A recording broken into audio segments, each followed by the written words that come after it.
Kita bukan campurkan agama dalam bisnes, tapi as a Muslim, kehidupan kita itu guided by agama. Ya, betul. Even perniagaan kita pun guided by agama. Bila saya cakap, saya tengok orang tanya kerja mana? Kerja industri halal. Halal? Buat apa halal? Kami tak kisah mau buat halal-halal ni. Bila kita nak sebut melangkah dalam industri tu, dia besar tu. Nak melangkah sebelah kanan ke? Nak melangkah sebelah kiri ke? Soalan yang Fadilah tanya ni, ditanya oleh pelbagai jenis orang kepada saya almost setiap hari.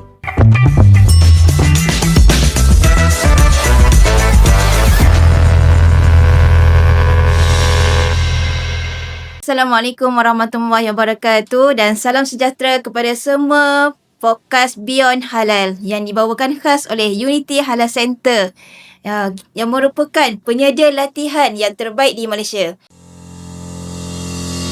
Assalamualaikum, saya dari Adgat Ventures Sendirian Berhad. Saya merupakan salah seorang daripada alumni College Unity. Pada pendapat saya, dengan adanya kursus yang macam ni dapat membantu kami lah dari orang-orang industri. Kita tak expect banyak sangat kita tak pernah belajar dan kita dapat benda-benda baru. Bila kita buat assignment group tu bersama, assignment tu boleh berjalan dengan baik dan lancar. Yang sesiapa yang nak mengambil kursus Halal Unity ni sangat digalakkan kerana tenaga pengajar yang disediakan punya pengalaman dan diiktiraf oleh Halal Professional Board daripada JAKIM. Kita lebih faham secara mendalam sebenarnya. Secara luaran halal ni kita tahu, tapi secara mendalam sebenarnya ada lebih maklumat yang telah diberikan daripada kursus seperti ini. Okey, baik. Dalam podcast ni kita akan bincangkan banyak-banyak industri, pelbagai industri halal, pensijilan halal dan juga pembangunan ekonomi halal. Okey, dan jangan lupa juga untuk mengikuti kita punya social media Unity Halal Center. Kita ada YouTube, kita ada Instagram, kita ada Facebook, kita ada TikTok dan banyak lagi. Okey, dan hari ini kita akan bincangkan topik berkenaan dengan saya rasa topik yang sangat menarik dan relevan lah dengan kita punya kejayaan industri halal hari ini, iaitu berkaitan dengan kejayaan industri halal. Okey, dan saya selaku hos anda hari ini, Fadilah, dan kita akan bersama dengan panel yang tidak asing lagi dalam industri halal Malaysia yang mempunyai pengalaman yang luas lah, boleh saya katakan kan. Dan saya selalu sebut, kalau pergi mana-mana mengajar halal, saya akan kata, kenal tak panel ni? Kalau tak kenal, boleh cukup halal lagi.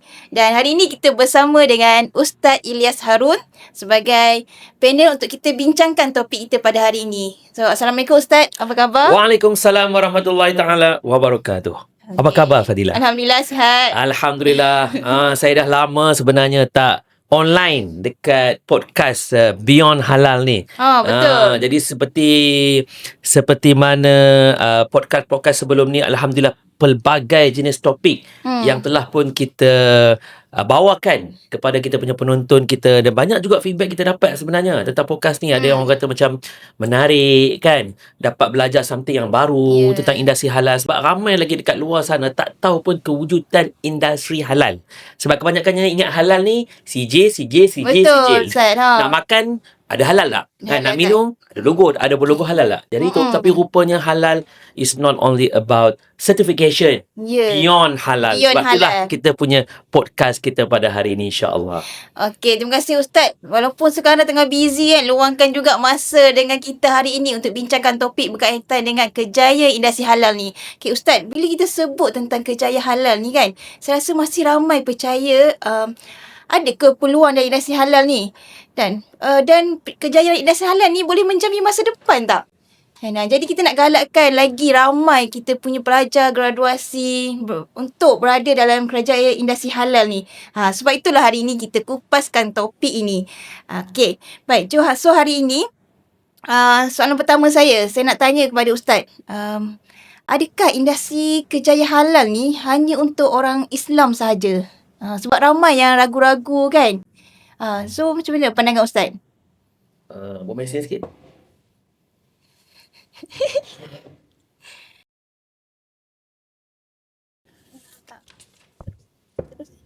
Oh, sedap. Okey. Kita nak cerita pasal pertama sekali kejayaan industri halal ni lah. Kejayaan industri halal ni sebenarnya satu kejayaan yang baru lah bagi saya. Sebab apa industri halal ni, industri halal tu sendiri sebenarnya masih baru. Kalau kita tengok daripada sejarah industri halal kat Malaysia ni lah, yang mana halal ni bermula daripada tahun 70-an lagi. Dah lama. Bahkan tahun 60-an pun dah start. Ada pihak Jabatan-Jabatan Agama Islam Negeri seperti JAIS dah mula membuat audit halal. Audit halal ni maksudnya kalau ada syarikat tu dia nak tahu pasal dia nak confirmkan. Orang awam bertanya, ni produk ni halal ke? Ubat gigi ni halal ke? Ayam goreng ni halal ke? Maka para ustaz, asatizah, ulama dekat Jabatan Agama Islam ni pergi turun dan pergi cek di kilang tu. Zaman-zaman tu. Tapi tak ada sijil lagi. Lepas dia cek, dia akan keluarkan satu surat. Surat menyatakan okey, memang sah, tak ada benda-benda haram dan sebagainya lah. Jadi from time to time, maka dia banyak syarikat-syarikat yang nak tahu pasal halal ni. Nak tahu yang nak mohon JAIS, Jabatan Agama Islam ni dan JAKIM ni datang tolong cek produk dia. Ini saya cerita sikit macam sejarah sikit lah, nak beritahu datang mana industri halal ni kan. Jadi pada tahun lebih kurang dalam tahun 90-an tu, maka barulah pihak JAKIM dah tukar daripada dulu BAHIS, kita panggil Bahagian Dewan Agama Islam. Now dia tukar kepada JAKIM, dan daripada situ barulah ditubuhkan unit halal, bahagian halal, adanya sijil halal, adanya logo halal. Maka management of certification tu baru kita nak bermula. Management of certification tu. Dan pada tahun 2000, maka barulah industri tu berubah.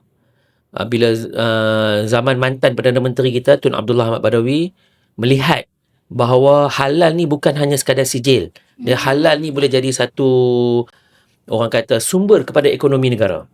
Jadi daripada situlah saya masuk involve dalam industri halal ni, dan saya kena explain kepada industri bahawa halal is not only about certification. Saya masih ingat lagi waktu tu di syarikat lama saya, di salah satu agensi kerajaan, kita buat satu, orang panggil tagline. Halal mean business. Halal mean business. Halal mean business. Okay. Dekat website, dekat goodie bag, tagline kita halal mean business. Sebab apa? Kita nak inform orang, nak bagi tahu kata halal ni bukan sekadar syariah saja, bukan sekadar sijil saja, tapi dalam tu bila Allah sebut Al-Quran, halal dalam Quran tu ada macam-macam benda dalam tu. Termasuklah ekonominya. Termasuklah macam-macam lagi lah. Tapi orang salah faham juga masa tu. Kan? Orang Islam kata, orang bukan Islam kata, saya pergi ke Jepun lah masa tu kan. Orang tanya saya, kenapa you nak campur adukkan di antara bisnes dan juga agama? Bisnes lah, agama-agama lah. Jadi sebab dia orang bukan orang yang beragama. Jadi dia heran, kenapa you nak buat bisnes pun nak kena campur dengan agama? Kena ada halal pula kat situ kan. Jadi saya kata, no. Kita bukan campurkan agama dalam bisnes. Tapi as a Muslim, kehidupan kita itu guided by agama. Betul. Even perniagaan kita pun guided by agama. Kan? Jadi, dan saya juga terima feedback daripada orang bukan Islam. Dia kata, orang Muslim sendiri. Orang Muslim kata, bila tengok tagline tu halal mean business, hang tunggang agama. Dia kata kita tunggang agama pula. Dia kata bukan tunggang agama. Kita nak bagi tahu, even bagi Islam pun berniaga. Tapi bagi Islam berniaga, ada amanahnya, ada integritinya, ada halalnya. Maksudnya berlandaskan agama. Jadi bukan senang waktu tu. Tak banyak orang trainer halal, orang mengajar halal, orang yang boleh explain tentang benda ni. Roh halal ni kepada syarikat-syarikat, kepada orang, bukan kepada ustaz-ustaz ni, bukan kepada orang Islam, ni kepada owner-owner syarikat ni, kecil besar. Yelah, macam dulu kan orang kata bila kita involve dalam bidang halal, orang cakap ustaz-ustazah kan. Macam saya sendiri pun bila kita pergi mengajar halal dan sebagainya, orang panggil kita ustazah kan. Cuma sebenarnya sekarang ni lebih besar lah dia punya posisi jadi halal kan. Ni dia involve kan. Jadi pada masa tu tahun 2000 awal-awal tu, orang dah mula, kita nak mempromosikan tentang halal ni satu bisnes, maka banyaklah syarikat-syarikat pun nampak ada peluang kat situ. Sebab apa? Ada demand. Dan dalam masa yang sama, kita kena create awareness. Maksudnya pengguna kena tahu, bila nak pilih restoran, kena cari yang ada logo. Betul. Bila nak pilih produk, kena ada logo. Sebab kalau dia pilih yang tak ada logo, maka benda tu syubhah. Banyak makan benda syubhah, maka kehidupan dia jadi syubhah lah. Solat pun tak tahu syubhah, doa pun tak terima. Kan? Jadi Benda-benda macam tu yang kita nak elakkan. Okey. Jadi alhamdulillah sekarang ni halal pun semua orang dah kenal. ya. Bermula tahun 2020 ni dah lain. Orang dah mula melihat halal ni dah jadi satu Demand. satu bahasa industri kita panggil. Betul. Kan, industri kalau you nak buka restoran ke nak buka kilangan, okay, first kali aku kena apply halal. Ya. Dia jadi language. Bukan di Malaysia saja. Di Jepun, di China, di US, di Vietnam, di Korea, everything semua orang nak halal ni. Ya. Dan juga dia, orang kata apa, sekarang halal bukan sekat produk dah.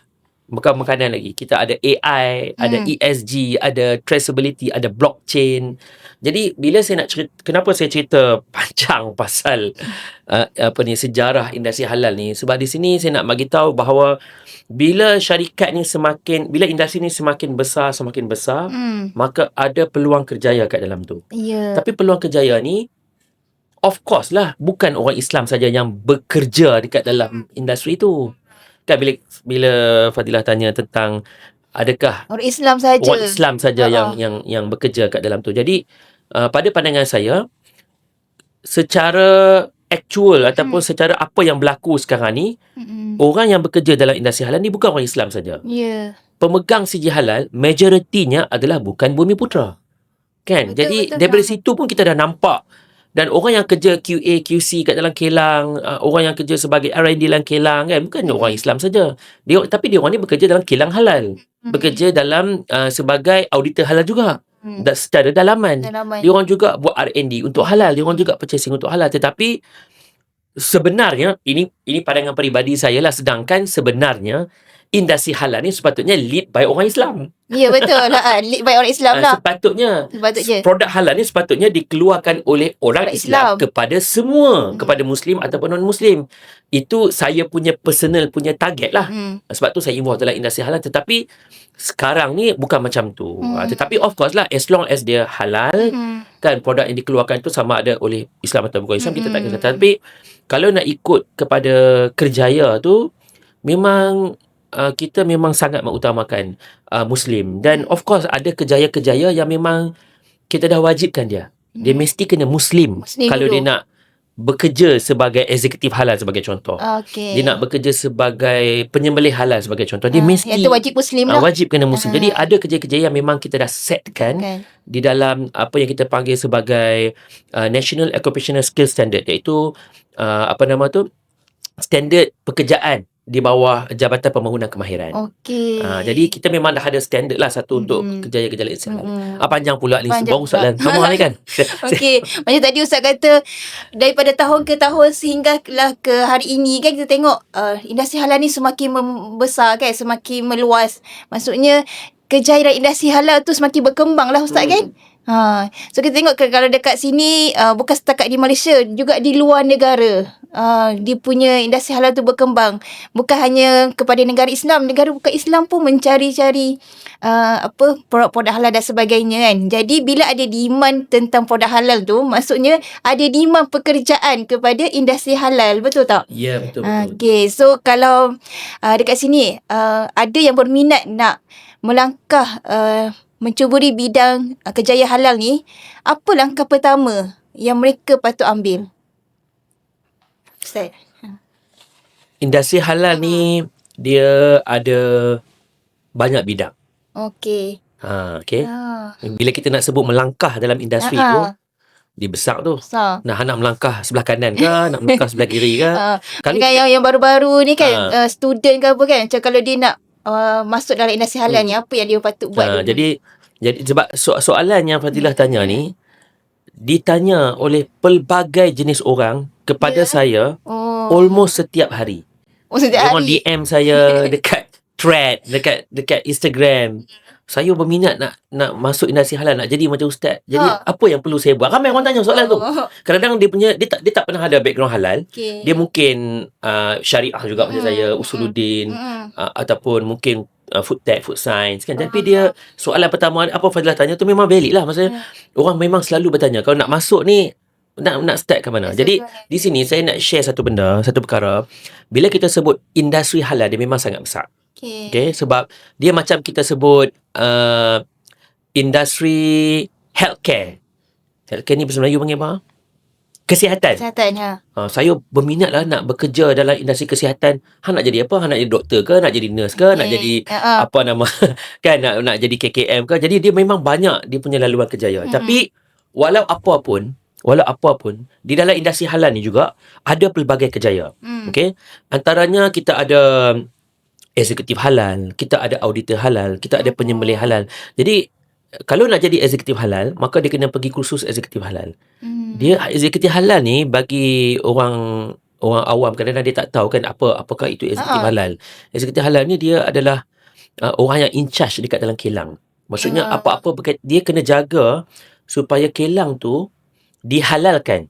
Kilang dan juga produk tu dihalalkan 24 jam sehari, 7 hari seminggu, setiap saat halal saja. Bukan nak mohon sijil je. Betul, habis. Bukan itu. Halal asset je lah yang bertanggungjawab jaga bertanggungjawab kilang tu.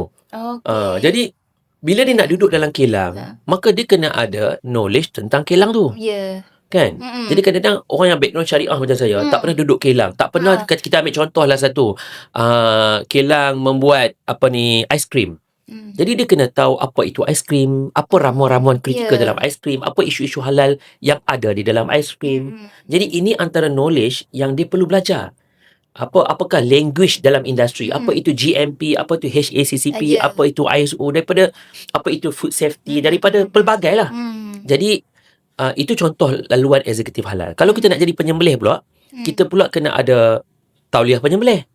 Tahulah dia ada sijil lain pula. Ada sijil lain pula. Okey. Dia tak semestinya ada kursus eksekutif halal. Tak ada kursus eksekutif halal, tak apa. Tapi dia kena ada kursus tauliah penyembelih. Dia kena belajar macam mana nak asah pisau, macam mana nak handle haiwan, macam mana nak ikat kaki haiwan, nak putus kat mana ni. Ada banyak urat ni kat leher ni.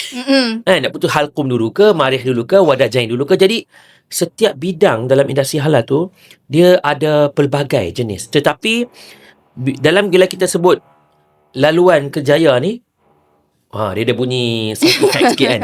Bila kita sebut laluan kerjaya ni, yang paling penting sekali adalah bagi saya lah 2 perkara. Ilmu dan juga skill. Skill ni bahasa Melayu panggil kemahiran. Ilmu, kemahiran. 2 benda ni. Ilmu ni apa? 2 benda tentang ilmu. Yang pertama, kena belajar tentang halal daripada sudut syariah. Itu wajib. Wajibul ghunnah. Hang punya background food tech ke food science ke, kalau nak duduk dalam industri halal, tak belajar pasal halal apa, haram apa, syubhat apa istihlak apa, istibrak apa, tak boleh duduk dalam industri halal. Tak faham maqasid syariah, tak boleh duduk dalam industri halal. Jadi industri halal ni dia kena ada ruh dia. Jadi knowledge tentang syariah tu penting. Yang kedua, dia kena belajar tentang ilmu teknikal. Ilmu teknikal. Jadi kalau saya punya background syariah, saya dah orang kata dah jadi orang kata apa? Ustaz lah syariah Ustaz dah. Bab syariah ni sembelih semuanya. Masya-Allah Rabbi Salim lah. Ni contoh lah orang-orang yang call saya, kadang-kadang WhatsApp saya, dia orang ni tamat daripada Jordan, tamat dari Universiti Al-Azhar, UIA. Jadi dia tanya, kami background syariah, tapi kami ingin involve dalam industri halal, maka dia kena belajar teknikal. Betul. Kalau dia nak duduk dalam ustaz-ustaz ni habis masuk dalam kilang kosmetik, nak menghalalkan kosmetik, sedangkan tak tahu apa itu virus, apa itu active ingredient. Kadang-kadang dia punya perkataan pun pelik-pelik. Memang pelik-pelik kan. Jadi knowledge, 2 ilmu, knowledge tentang syariah dengan knowledge tentang teknikal tu. Dan itu 2 perkara. Jadi benda tu ada pelbagai jenis kursus yang belajar. Sama ada nak ambil diploma halal, degree halal, memang ada belajar topik-topik ni. Ataupun ambil kursus-kursus short course pun memang ada. Yang kedua adalah kemahiran.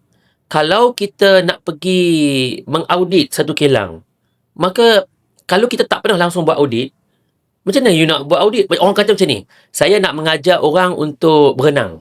Saya sendiri pun tak pernah berenang. Tak pernah masuk kolam. Masuk kolam pun duduk, tak pernah berenang.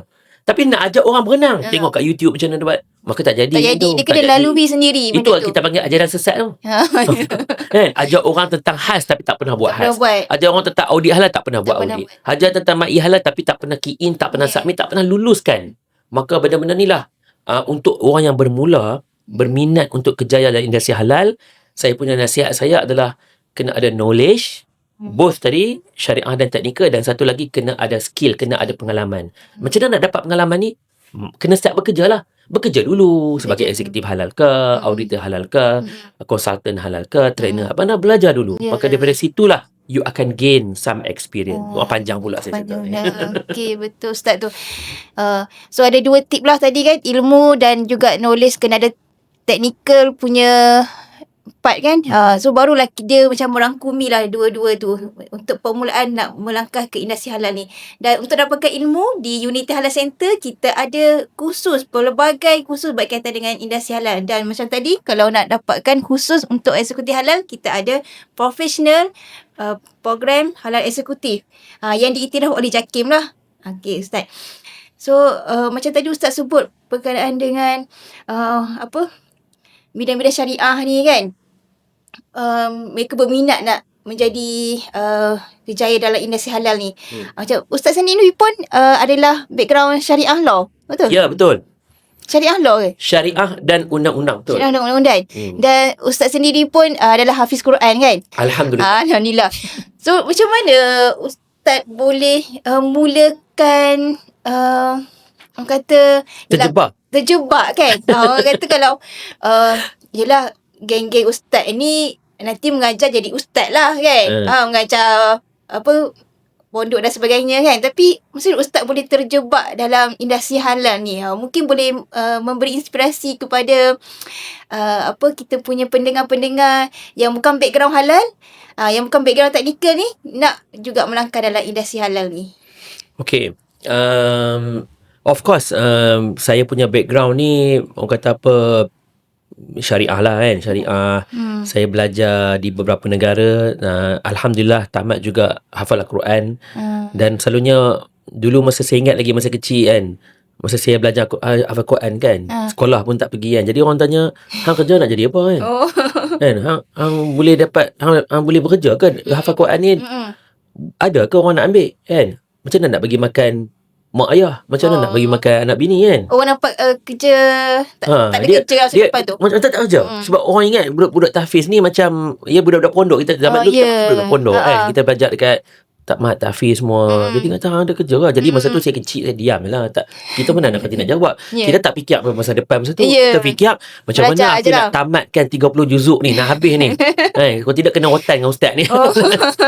Tapi itu sedikit lah saya punya background lah. Tapi bila saya mula involve, saya memang minat sains ni sebenarnya. Walaupun, sebab apa saya minat sains? Sebab bila saya belajar hafal Quran, kemudian saya belajar pula memahami Quran pula kan, di Pakistan dan sebagainya. Jadi bila saya belajar tafsir tu, sebenarnya dalam Al-Quran tu ada terlalu banyak perkara-perkara sains yang Allah SWT kata la'allakum tafakkarun la'allakum ta'qilun. Jika kamu berakal, kamu akan tahu. Maksudnya kalau kamu belajar benda tu lebih detail, kamu akan faham kenapa Allah kata macam ni, kenapa Allah menghalalkan sesuatu, mengharamkan sesuatu.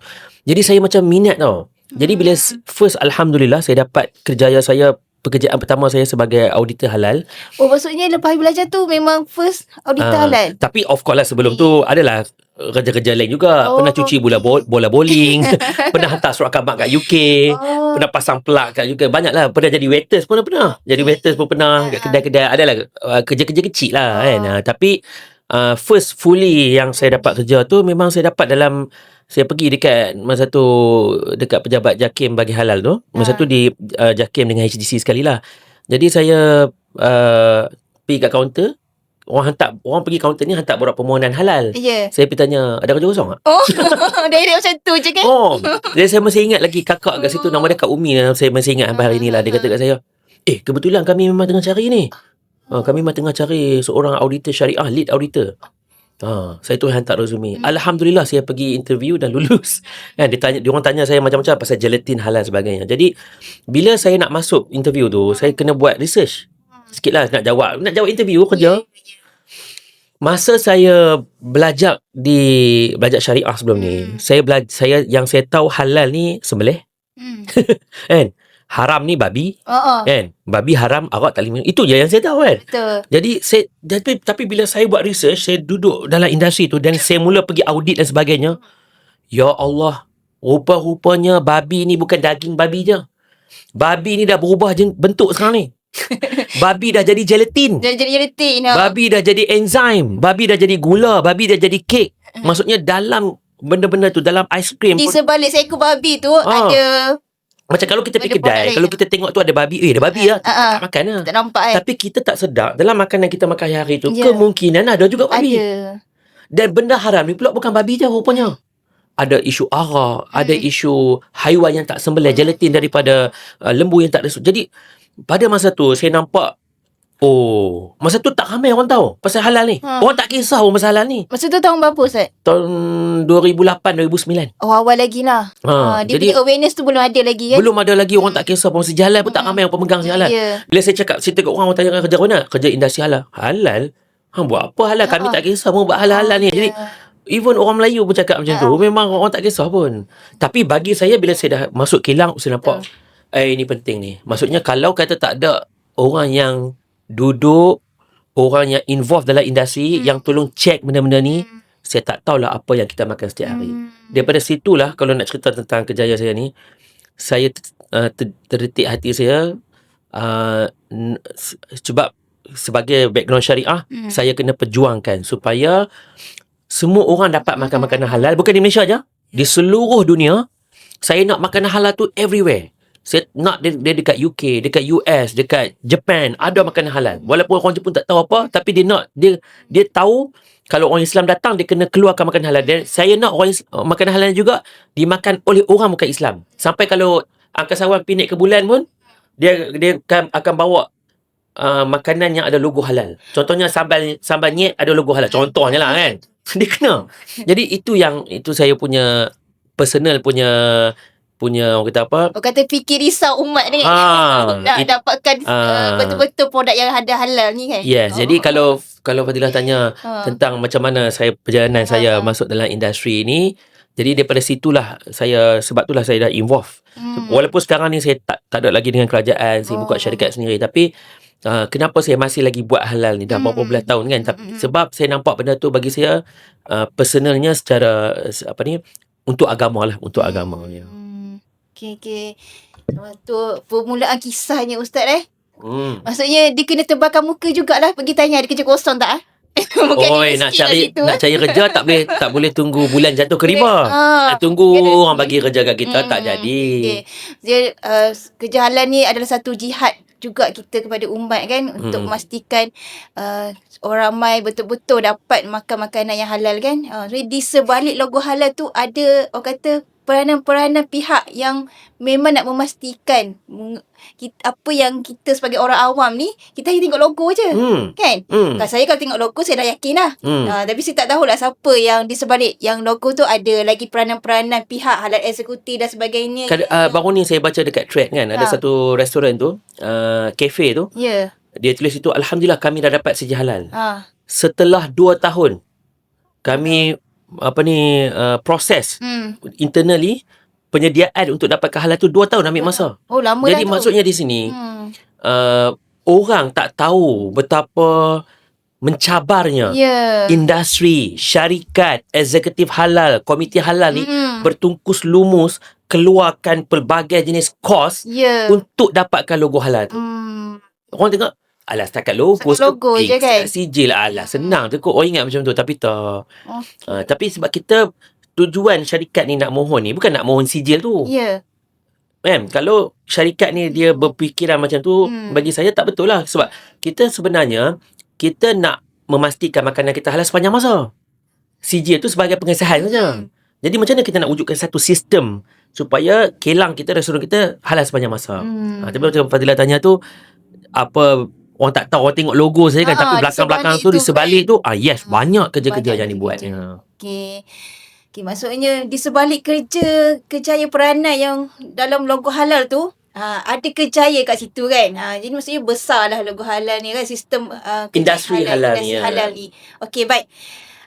Kita dah banyak bercakap pasal industri halal kan. Selepas ini kita ada banyak lagi topik-topik yang kita akan kupas berkaitan dengan kerjaya halal ni. Okey. Dan kita akan kembali selepas ini. Stay tune semua.